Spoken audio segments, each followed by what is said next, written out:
감사합니다. 여러분, 우리가 지금 매일 아침마다 묵상하고 계시는 이 열왕기상에 대한 말씀은요, 말 그대로 이스라엘의 왕들의 이야기입니다. 근데 이스라엘 왕들의 이야기를 이렇게 보노라면요, 이 그 전 시대인 사사기 시대와는 많은 다름을 보게 됩니다. 무슨 의미일까요? 사실 사사기 시대는 언제 어디에서 갑자기 하나님의 사람이 나타날지 모르는 그런 불확실한 시대 속에 있었지만, 이 열왕기서에 대한 그 말씀의 배경을 보면요, 이미 정치적인 왕이 세워져 있는 시간이었고요, 그리고 한 장소에서 하나님께 제사를 드릴 수 있는 그래서 제사장이 있는 시대였기 때문에 어찌 보면은 정치적으로나 또 종교적으로 안정된 그런 시대라 할 수 있는 겁니다. 근데 여러분, 그런 시대를 연 사람이, 그게 쓰임 받은 사람이 누군고 하니 바로 다윗 왕입니다. 여러분, 이런 절대적인 기반을 이룬 왕이기에 지금도 이스라엘의 그 국기를 보면요, 그 국기 안에 별이 있는데 그 별을 누구의 별이라고 부릅니까? 다윗의 별이라고 부를 만큼 이스라엘에게 있어서 그 왕권을 수립한 다윗은 그런 위대한 왕이라 할 수 있는 겁니다.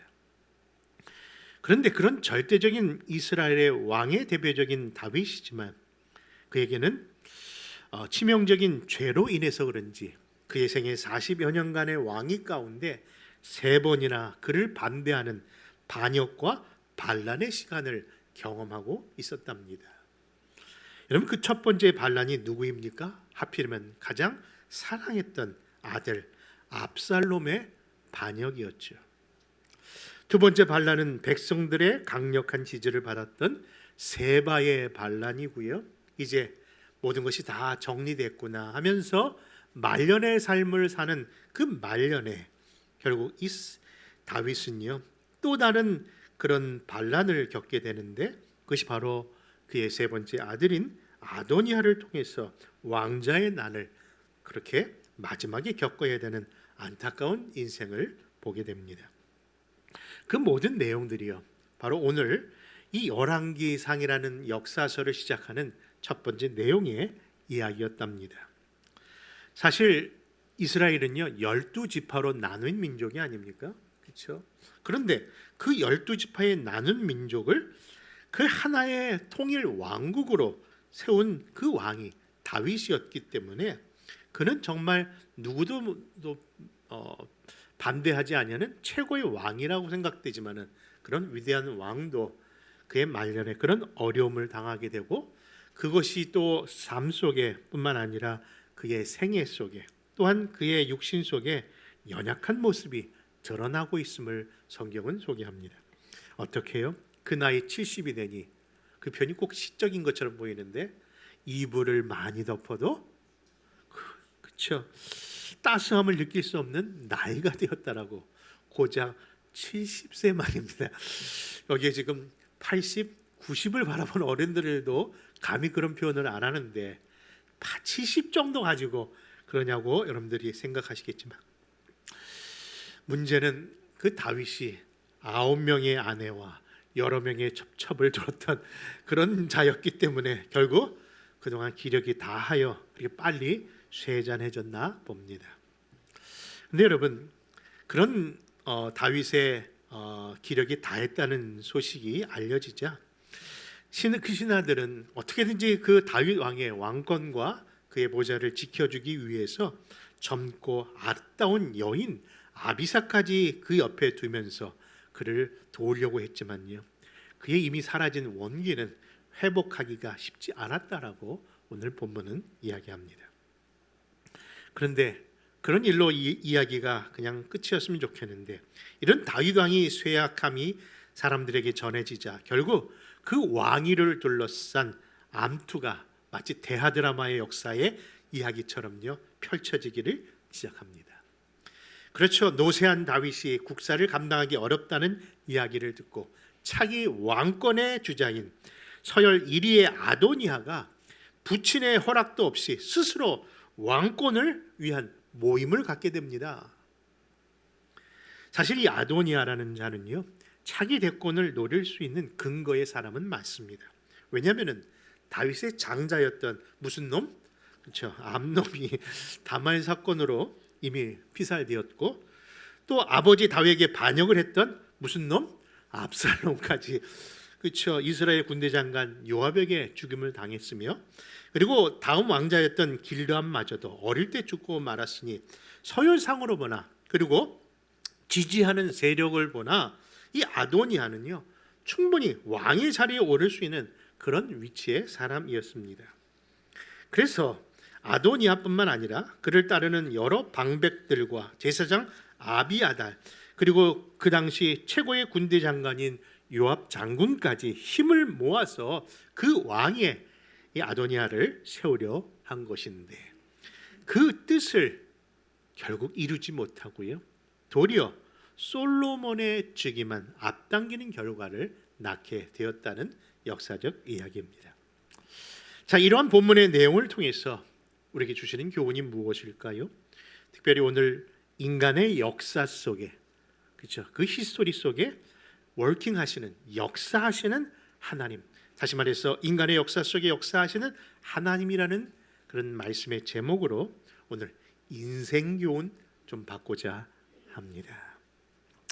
그럼 첫째 주시는 교훈은요, 1절 말씀을 통해서 살펴보았더니요, 다윗 왕이 나이가 많아 늙으니 이불을 덮어도 따뜻하지 아니하더라라는 말씀을 보면서 역시 세월 앞에는 뭐 없다? 장사 없구나라는 그 교훈을 받게 됩니다. 여러분, 위대한 용사이자 불굴의 신앙이었던 이스라엘의 대표적인 왕 다윗도요, 결국 인간의 한계를 드러내고 있는 겁니다. 여러분, 누구나 마찬가지겠습니다만 일정한 연령이 그렇게 흘러가면요, 역시 육신은 쇠할 수밖에 없는 것 당연한 이치겠지요. 여러분들도 작년 같지 않으시네요. 저도 그렇습니다. 그것은 인지상정이고 누구나 다 아는 내용들이라고 봅니다. 여러분, 근데 그 우리의 노화하고 우리의 육신이 연약하는 것, 다 이 모든 것 죄의 결과라는 것, 그것도 아십니까? 그렇습니다. 우리 인류의 조상인 아담과 하와의 범죄로 인하여 하나님의 진노는 우리에게 죽음을 가져왔고, 죽음에 이르기까지 우리는 이처럼 늙고 병들고 쇠하게 되어 있는 것이죠. 그러나 여러분, 그럼에도 불구하고 하나님의 은혜는 또한 그리스도 안에서 새로운 인생이 있음을 우리에게 주지시키고 있습니다. 여러분, 그것이 무엇이냐고요? 여러분, 만약에 이것에 동감하신다면 크게 아멘 하시기 바랍니다. 무엇이냐고요? 다시 말해서 우리가 예수 그리스도 안에서 새로 태어난 인생을 경험하고 계시다면 우리는 분명 특별한 주의 은혜로 사는 새로운 인생도 있음을 기억하시기 바랍니다. 그렇습니다. 그런 인생에 특별한, 그런 새롭고 특별한 인생이 있음을 사도 바울의 고린도에 보낸 편지 속에서 발견하게 되는데요, 그 말씀 한번 같이 읽어볼까요? 고린도후서 4장 16절입니다. 시작. 그러므로 우리가 낙심하지 아니하노니 우리의 겉사람은 낡아지나 우리의 속사람은 날로 새로워지도다. 아멘. 여러분, 그렇습니다. 비록 우리의 겉사람은요, 인간의 한계 속에 결국 늙고 연약한 모습을 드러내지만 예수 안에 있는 삶, 그리스도로 새롭게 거듭난 인생은요, 그 속사람 속에 새로워지는 삶이 있다니까요. 여러분, 디모데전서에 보니까요, 사도 바울이 교회 안에서 이런 사람을 존귀 여기라고 하는 특별 대우의 그런 성도들이 있더라고요. 여러분, 여러분들도 그런 특별 대접을 받는 성도들이십니까? 저는 그렇게 늘 믿는데, 근데 그 사람들을 가르쳐 뭐라고 부르는 거 하니? 그분들은 교회 안에서 존귀함을 받아야 되는 특별한 사람인데, 그런 사람을 이렇게 불러라. 뭐라고 불렀냐면요, 참 과부다, 이렇게 부릅니다. 참 과부.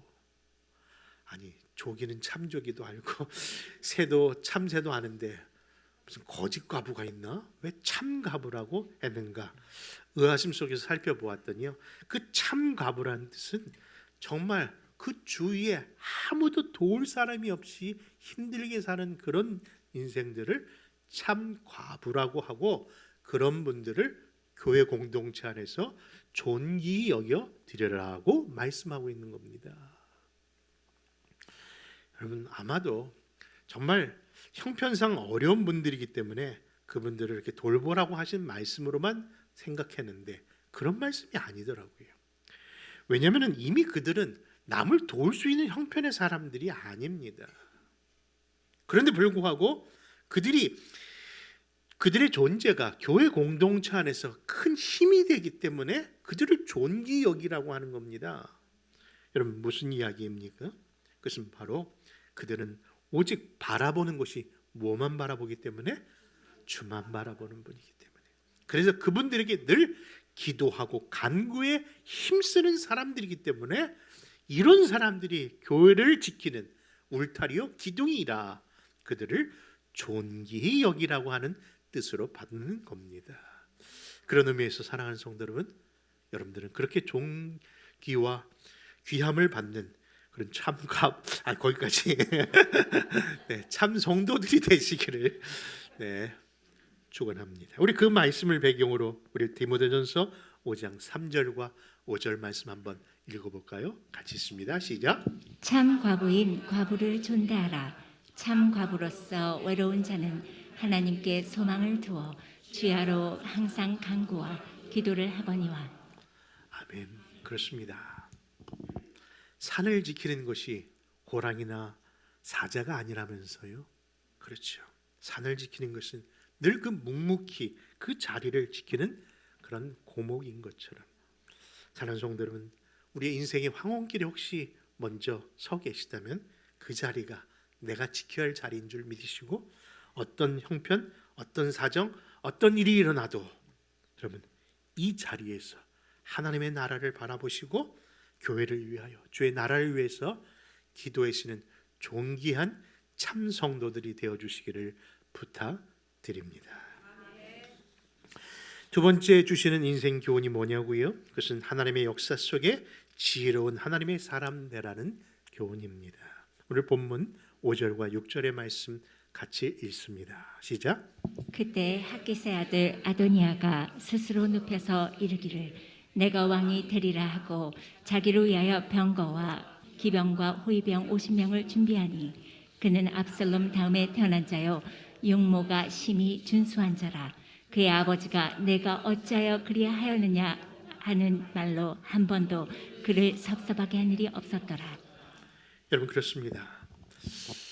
다윗의 왕자를 계승할 것처럼 보이는 이 아도니아, 어찌 본다면은 흠잡을 데가 없네요. 그렇죠. 가문도 확신하고 그의 출신도 확실합니다. 심지어는 그 용모도 아주 준수하다라고 되어 있고 아버지로부터 이미 총망을 받는, 사랑받는 자녀였음을 보게 됩니다. 우리 서열상으로 보나 승계를 이어갈 어느 하나 부족한 것이 없는데 그에게 딱 하나 부족한 것이 있음을 보게 되는 겁니다. 근데 그것이 가장 큰 문제라는 것이죠.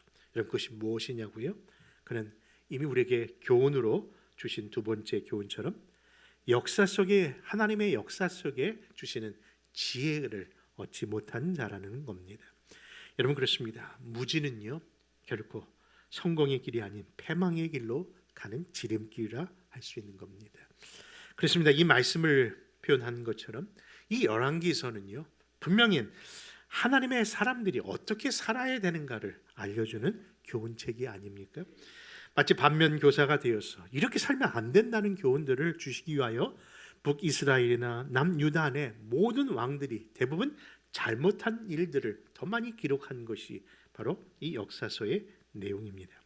근데 그 왕들을 표현할 때마다 늘 선왕이다 또는 악한 왕이라고 구분하고 있는데요. 도대체 선과 악의 기준점은 성경은 뭘로 두고 있는 것일까요? 여러분, 결코 그들이 향한 업적이나 공로에 의해서 이들은 선했고 이들은 악하다라고 이야기하지 않고 있답니다. 성경 그 구분을 정확하게 표현하고 있는 것은 바로 하나님과의 관계, 하나님의 말씀과의 관계에서 바로 행했는가 행하지 않았는가, 쉽게 말해서 순종과 불순종으로 나누면서 순종한 자는 선한 자이고 불순종한 자는 악한 왕이었다라고 이야기하고 있다는 겁니다. 이것이 바로 성경 속에서 얘기하는 역사의 기준입니다. 그래서 이스라엘의 대표적인 선왕이 누구냐 할 때에 가장 부족한 것도 많고 실수도 많았지만 하나님과 하나님의 말씀에 어떻게든지 바로 서려고 했던 왕, 바로 다윗을 선왕 중에 선왕으로 부르는 이유가 거기에 있었던 것이고, 이제 그 자리를 이어갈 그 왕위에 계승하는 단계에서 그 아들 솔로몬에게 하신 마지막 당부도 다른 것이 아니라 오직 너는 하나님과 하나님의 말씀대로 율법대로 행하라는 그 당부의 말씀만 있었던 겁니다. 그것이 열왕기상 2장에서 나타나는데 우리 한번 1절과 3절까지의 말씀을 천천히 한번 읽어보겠습니다. 시작. 다윗이 죽을 날이 임박하매 그의 아들 솔로몬에게 명령하여 이르되 내가 이제 세상 모든 사람이 가는 길로 가게 되었노니 너는 힘써 대장부가 되고 내 하나님 여호와의 명령을 지켜 그 길로 행하여 그 법률과 계명과 율례와 증거를 모세의 율법에 기록된 대로 지키라. 그리하면 내가 무엇을 하든지 어디로 가든지 형통할지라. 아멘. 여러분 시편 1편의 말씀 우리가 시작할 때마다 복 있는 자요라고 하는 그 선포 속에 과연 복 있는 자가 무엇인가를 우리는 기억하고 있을 줄 압니다. 여러분 무엇입니까? 오직 여호와의 말씀을 주야로 묵상하는 자가 복이 있다는 말씀처럼 말입니다. 그러므로 오늘날도 여전히 복된 인생의 비결이 하나님과 하나님의 주신 그 말씀에 있음을 믿으시고 다른 것은 좀 부족할지라도 하나님의 주신 그 지혜자로 하나님의 뜻을 따르는 성도들 되시기를 주님의 이름으로 다시 한번 부탁드립니다. 마지막으로요, 하나님의 역사 속에 영적인 하나님의 사람이 되라고 우리에게 권하신 교훈입니다. 우리 오늘 본문 열왕기상 1장 7절에서 8절까지의 말씀 한번 같이 찾아 또 읽습니다. 시작. 아도니아가 스루야의 아들 요압과 제사장 아비아달과 모야니 그들이 따르고 도우나 제사장 사독과 여호야다의 아들 분야와 선지자 나단과 시므이와 레이와 다윗의 용사들은 아도니아와 같이 하지 아니하였더라. 아멘. 여러분 이미 말씀드린 것처럼 아도니아가 왕으로 나서는 것은 나름대로 명분이 있었습니다. 아시다시피 솔로몬보다는 서열상 위의 사람이었고요. 다윗이 솔로몬만 사랑한 것이 아니라 우리가 6절의 말씀을 이미 살펴본 것처럼 이 아도니아도 잔소리 한번 하지 않고 그 다윗이 아주 귀하게 키운 아들이었음을 보지 않았습니까? 그런데 이 아도니아를 지지하는 사람들이 정치적으로나 종교적으로 더 많이 있었다는 것. 그런 점에서 여러분 이 아도니아가 도리어 더 이 다윗에 이은 후대의 왕권을 소유할 자로 여겨지는데 말입니다. 그런데 결정적인 힘은요 역시 군사인데 그 군사를 장악하고 있는 요압 장군이 바로 아도니아 선에 서 있었다는 겁니다. 여러분 그래서 그들은요 이 모든 것을 다 이루었다는 생각을 가지고 예루살렘 성 안에 있는 몇몇 사람들을 제외하고 나머지 모든 대부분의 사람들이 소헬렙 바위 곁에서 이미 우리가 정권을 잡았다라는 마음으로 여러분 축배의 모임까지 하고 있을 때였다는 겁니다. 근데 여러분 그런 상황 속에 이미 대세가 이루어진 그런 상황 속에 유일하게 그런 대세를 따르지 아니하고 오직 시대적 영적 눈으로 세상을 바라본 하나님의 사람이 있었다는 겁니다. 여러분 누구를 얘기하는 것일까요? 시대를 하나님의 시선으로 바라보면서 영적으로 서 있는 한 인물이 있음을 성경은 이야기하면서 바로 그런 위치에 그런 눈으로 우리도 서야 된다는 것을 말씀하고 있는 겁니다. 여러분 그가 누구냐고요? 그는 바로 다윗이 예전에 우리아의 아내를 범했을 때 담대하게 나아가 그의 죄를 지적했던 그런 선지자입니다. 누구입니까? 나단입니다. 그렇습니다. 근데 그가 지금도 영육간의 판단력을 잃어버려서 누구를 세워야 될지 모르는 그런 다윗의 옆에서 바른 좋은 자로서 이 나단이 서 있는 겁니다. 그렇다면 여러분들, 영적인 시선에서 바라본 그 내용은 무엇일까요?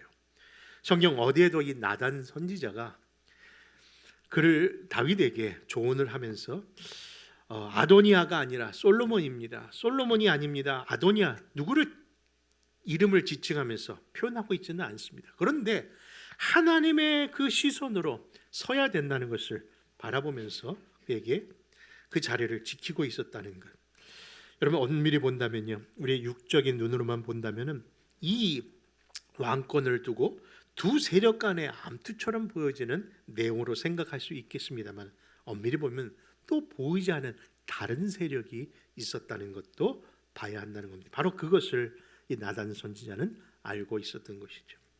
여러분, 그렇습니다. 영적인 눈, 믿음으로 보면요, 하나님의 나라를 방해하는 또 다른 세력이 늘 있는데, 그것은 바로 사단의 세력인 겁니다. 이 사단의 세력은요, 하나님의 역사 속에 늘 방해하는 자로 나타나는 세력입니다. 왜냐하면 사단은 앞으로 이 다윗 왕국의 계승자가 세워진 이후 1000년 후에 인류의 죄를 위하여 오실 성자 예수님의 탄생을 미리 알고 있는 자였기 때문입니다. 그렇기 때문에 하나님의 약속의 자녀가 아닌 다른 자를 지지하려고 그 세력 속에 뒤에서 역사하고 있는 사단의 세력이었던 것이죠. 그 증거가 뭐냐고요? 그것이 이미 우리가 읽어본 바와 같은 역대상 22장에서 그 사건을, 그 내용을 발견할 수 있는데요. 우리 한번 8절과 9절의 말씀을 한번 이어가서 한번 보도록 하겠습니다. 먼저 8절 있습니다. 시작. 여호와의 말씀이 내게 임하여 이르시되 너는 피를 심히 많이 흘렸고 크게 전쟁하였느니라.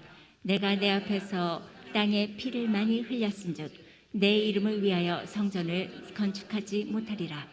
평생의 수건이었던 다윗이 하나님의 전을 세우려고 할 때 하나님이 그것을 마다한 내용이 방금 읽은 말씀 아닙니까? 그런데 그런 그에게 하나님이 이어서 이 말씀을 하는 겁니다. 9절입니다. 시작. 보라, 한 아들이 내게서 나리니 그는 온순한 사람이라. 내가 그로 주변 모든 대적에게서 평온을 얻게 하리라. 그의 이름을 솔로몬이라 하리니 이는 내가 그의 생전의 평안과 안일함을 이스라엘에게 줄 것임이니라. 여러분, 이 말씀이 바로 솔로몬이 태어나기도 전에 주신 예언의 말씀이었던 겁니다. 여러분, 그러니 하나님 나라의 역사를 방해하는 사단의 역사가 당연히 아도니아를 지지하는 가운데 어떻게 지금 전개하려고 했는가를 보여주는 것 아니겠습니까? 그렇습니다. 하나님의 사람은요, 영적인 통찰력이 있어야 돼요. 우리 안에 정말 내가 보여주는 세상 가운데 악한 영이 우리에게 역사하고 있다는 것을 늘 바라보면서 누가 우리 아군인지 누가 적군인지를 분별할 줄 알아야 할 줄 믿습니다. 여러분, 마지막 때가 되면요, 우리가 반드시 필요한 것이 성령 충만함이지만 그 성령의 충만함 가운데 여러분, 영분별력이 반드시 있어야 된다는 말씀을 본다면요, 여러분, 우리가 요즘 유튜브 상에서 정말 좋은 설교가 많다, 교훈이 많다, 찬양이 많다. 여러분, 그 백그라운드에는요 악한 영들이 있다니까요. 그것을 알고리즘으로 들어가서 나중에 보면요, 이단들이 그 모든 것을 다 배포하고 있어요. 너무 거기에 빠지시면 안 됩니다. 너무 믿으시면 안 됩니다. 저는 그런 의미에서 이 강단의 목사는요, 예언자라고 저는 믿습니다. 저를 두고 하느님만을 얘기하는 것이 아니라 이 예언이라는 것은 앞으로 되어질 일을 이야기하는 의미에서 예언이 아니라 하나님의 말씀, 이미 예언된 하나님의 말씀을 바로 전할 사명이 이 강단에 있기 때문에 여러분, 외적으로는 부족하고 좀 연약해도 하나님이 이 단에 세우신 목자라고 한다면 그분의 말씀, 귀의 종의 말씀을 따라 사는 것이 가장 복되고 안전한 줄 믿는 겁니다. 이 혼탁한 세대에 여러분, 우리가 누구를 바라볼 수 있는 것일까요? 사실 신앙생활을 하든 교회 생활을 하든요, 실망스러운 일 참 많이 겪으실 겁니다. 근데 그때마다 우리가 기억해야 될 것이 뭐냐고요? 저는 늘 그렇게 생각합니다. 그래, 결국 내가 이 땅에 사는 이 땅의 백성이 아니라 천국 시민권을 가진 하늘나라의 백성이기 때문에 이 꼴을, 이 어려움을 당하는구나. 여러분, 고상한 단어를 쓰지 못해서 죄송하지만은 그런 경우 많이 당하지 않습니까? 그런데 그럴 때마다 도리어 내가 하나님의 백성임을 확신케 하기 위해서 하나님이 이 일을 경험케 하는구나 생각하신다면요, 이 땅에서 당하는 답답하고 불편함은 당연지사다라고 여기시기를 바랍니다. 생각해 보십시오. 지난 비전 여행을 다녀와서요, 할 말이 참 많은데 오늘도 잠깐 거론합니다. 여러분, 정말 성경에 나오는 유적지 너무나도 굉장하더라고요. 아니, 관광지로도 유명한 그 소아시아, 정말 가볼 만한 곳이더라고요. 근데 여러분, 기회 있으면 정말 가십시오. 또 우리 교회가 허락하신다면요, 그때는 여러분 미리 준비하셔서 꼭 동참하십시오. 그런데 그런 유적지나 관광지만 기억된 경험이 아니라 이번에 그곳에, 정말 그곳에서만 가야만 먹을 수 있는 먹거리도 얼마나 많이 경험했는지. 어젯밤에 말씀을 준비하는데 핸드폰에 카톡이 50표회가 올리면서 그 사진을 살펴보니 다 우리가 먹었던 음식 사진이 그냥 계속 올라오더라고요. 여러분, 정말 산의 진미, 정말 너무나도 신기한 희한한 음식. 여러분, 카이막 아십니까? 천상의 디저트라고 하는 그런 것도 경험해 보고요. 또 아주 맛있는 양, 일반 가게가 아니라 양갈비요.